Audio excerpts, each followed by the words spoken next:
Bonjour et bienvenue à toi dans cet atelier Mathématiques faciles avec Montessori, tout ce que tu dois savoir pour apporter des bases solides à ton enfant dès la maternelle. Pour ceux qui ne me connaissent pas, je suis Séverine du blog sèvedelumière.fr. Ce blog a vu le jour en mai 2019 et a pour vocation de vous aider à mettre en place la pédagogie Montessori à la maison, que ce soit en complément de l'école ou pour les parents qui feraient l'IEF avec leur enfant.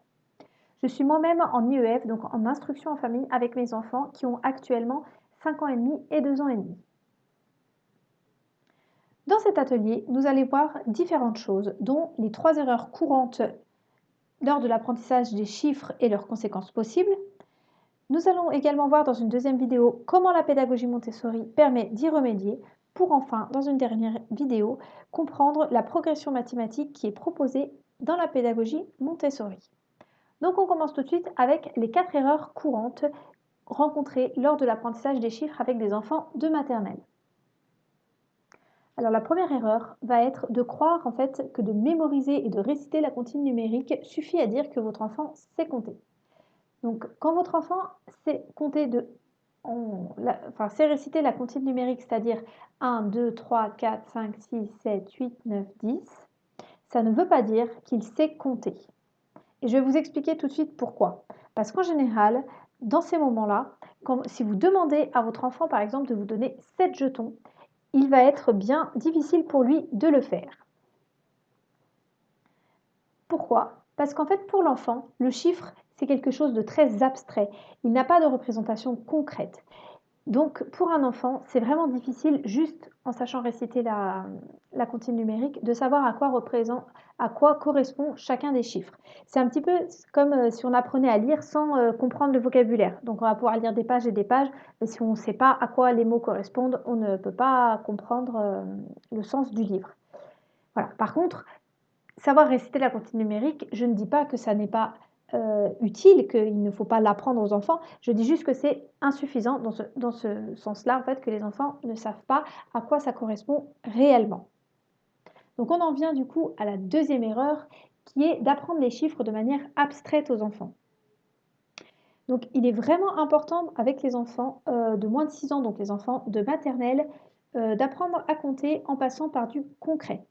Pourquoi je vous dis ça? Parce qu'en fait, il a été reconnu désormais par les neurosciences que le cerveau de l'enfant avant 6 ans, voire même jusqu'à 8 ans, il est très difficile pour eux d'intellectualiser les choses. Tout ça parce que tout simplement parce que leur cerveau n'est pas mature. Donc si vous voulez, tout le travail sur feuille qu'on peut proposer aux enfants, c'est difficile pour eux.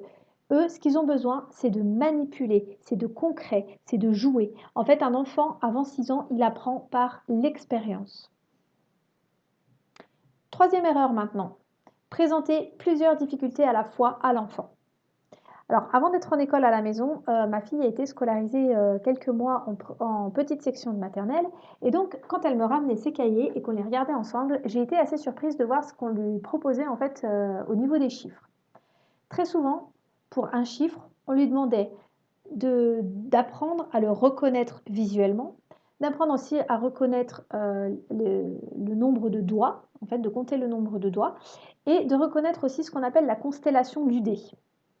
Donc là, on se rend compte en fait que l'enfant, il est face à des difficultés parce qu'en fait, on lui demande d'apprendre plusieurs choses en même temps, ce qui crée chez lui une surcharge d'informations et donc l'enfant, il va avoir du mal à tout enregistrer.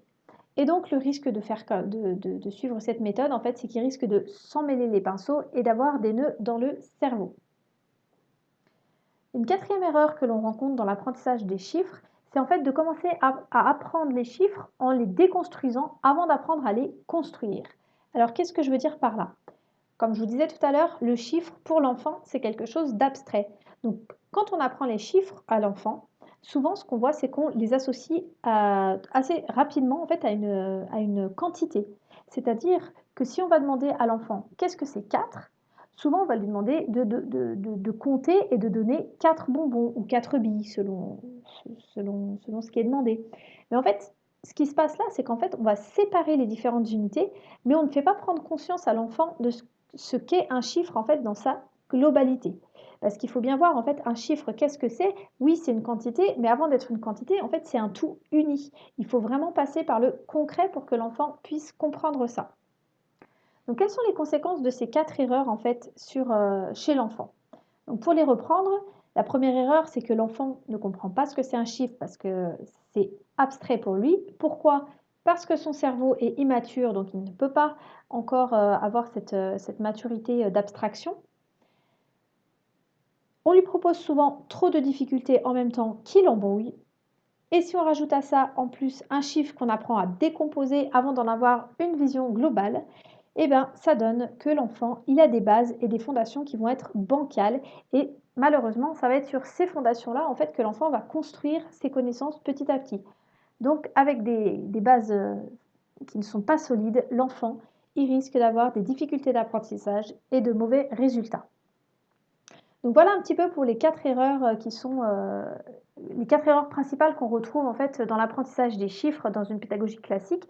Et on va voir dans la vidéo suivante comment en fait la pédagogie Montessori elle se propose de remédier à toutes ces erreurs-là. Et sachez également que je propose un programme complet, les chiffres en folie, pour vous permettre d'apprendre à présenter toutes les activités pour apprendre à votre enfant à compter de 0 à 100 avec la pédagogie Montessori. Il vous suffit pour en savoir plus de cliquer sur le bouton qui se trouvera sous la vidéo. Donc je vous donne rendez-vous dans la prochaine vidéo.